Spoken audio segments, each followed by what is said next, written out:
मई का महीना। आज बाकी दिनों से गर्मी ज्यादा थी। गर्म हवाएं चल रही थी। वरुण, उमेश, राज, दिल्ली के रहने वाले 3 दोस्त। एडवेंचर तो जैसे इनकी रगों में था। पिछले 3 हफ्तों से ये ऋषिकेश जाने का प्लान कर रहे थे और उसी रात को यह दिल्ली से निकलते हैं और सुबह ऋषिकेश पहुंचते हैं। सुबह राफ्टिंग का मजा लेते हैं और दिन में बाजार घूमते हैं। फिर रात को समुद्र किनारे खुद का कैंप लगाने की सोचते हैं। दारू, चखना, थोड़ा खाने पीने का सामान लेकर मजे से कैंप लगाते हैं। गाने के मजे और बॉनफायर का आनंद लेते हुए तीनों खूब मजे करते हैं और फिर वहीं नदी किनारे सो जाते हैं। रात के 2:30-3 बजे अचानक से राज के चीखने की आवाज आती है। नहीं नहीं, मुझे दूर रहो, मुझे दूर रहो। चिल्लाते चिल्लाते राज बाहर की तरफ भागता है। एक आदमी की परछाई उसका पीछा नहीं छोड़ रही थी।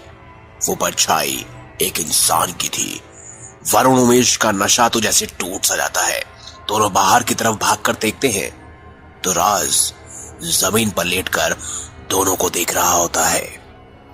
वरुण डरते डरते पूछता है, राज भाई, क्या हुआ भाई? भाई राज तभी अचानक से वरुण की तरफ भागता है और उससे चिपक जाता है। भाई मुझे बचा ले, वो अंदर से मुझे खा रहा है, भाई बचा ले।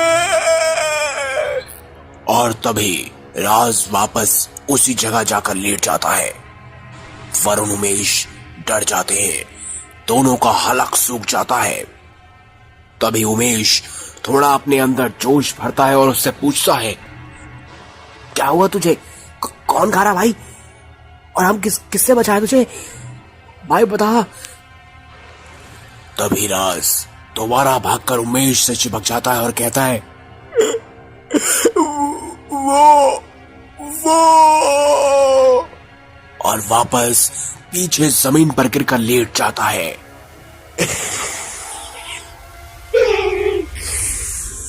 मुझसे बचा, मुझसे। वरुण और उमेश खड़े खड़े पेशाब कर देते हैं और ये होना लाजमी भी था। नदी किनारे आसपास कोई नहीं था। उनके पीछे सिर्फ जंगल और आगे बहती नदी।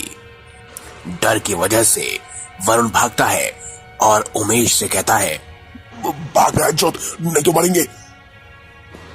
दोनों जंगल की तरफ भागते हैं। तभी वरुण, मेरे लिए रुक जा भाई, बचा ले मुझे वरुण। दोनों रुक जाते हैं। दोस्ती को याद करते हुए उमेश भी कहता है, घर इसके बिना जाएंगे तो वैसे भी मरेंगे। आज तो इसे बचा लेते हैं, नहीं तो साला तीनों मरेंगे भाई, तीनों मरेंगे। वरुण धीरे स्वर में कहता है, गांडू है क्या? तीनों बचेंगे हम, समझा? अरुण भाई बचा ले यार, उमेश भाई। जैसे ही वह दोनों राज की तरफ बढ़ते हैं, राज वापस जमीन में लेट जाता है।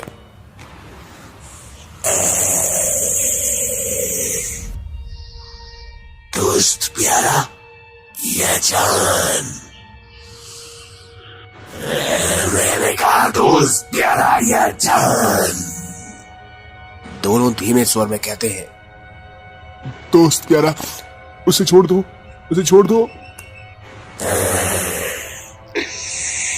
एक शर्त पर। 5 महीने से भूखा हूं। जानवर या इंसान, दोनों में से एक चीज खिला दो। इंसान है मेरे पास, तुम्हारा दोस्त।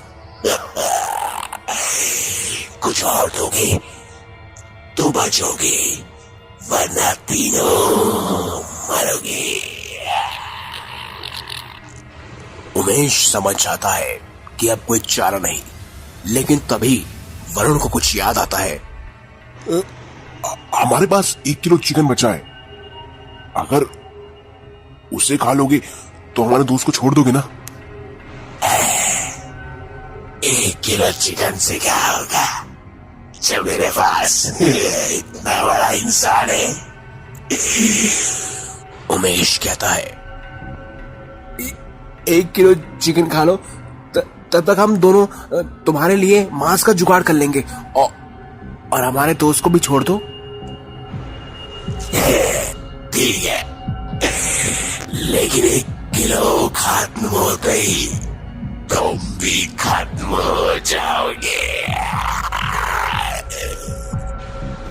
वह परछाई राज के शरीर को छोड़कर 1 किलो चिकन पर परछाई की तरह चिपक जाता है और वरुण उमेश राज को उठाते हैं और खुसफुसाते हैं। जितनी जान शरीर में है ना, सब झोंक दो। जितना तेज हो सके जंगल की तरफ भागो। जब मैं इशारा करूं तब भागना। परछाई खाने में व्यस्त होती है, तभी वरुण इशारा करता है। वह तीनों जंगल की तरफ तेजी से भागते हैं।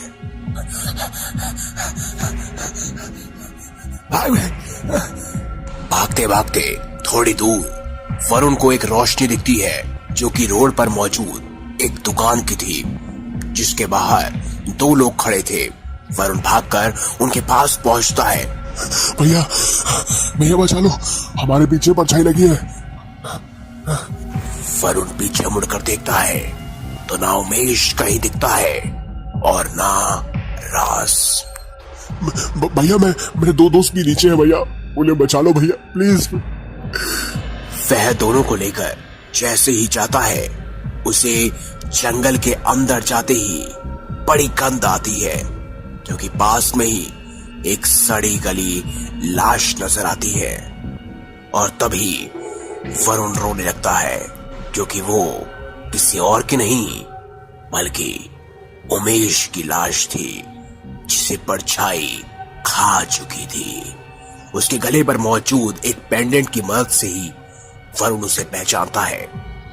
वरुण रोता रोता उन दोनों लोगों के साथ अपने कैंप पर पहुंचता है तो देखता है कि राज भी गायब है। वहां ना तो कोई कैंप लगा था, ना ही कोई बॉनफायर के सबूत। आखिर ये क्या हो रहा है? ये कैसे हो सकता है? इन सभी परेशानी की वजह से वरुण को कुछ नहीं समझ आता।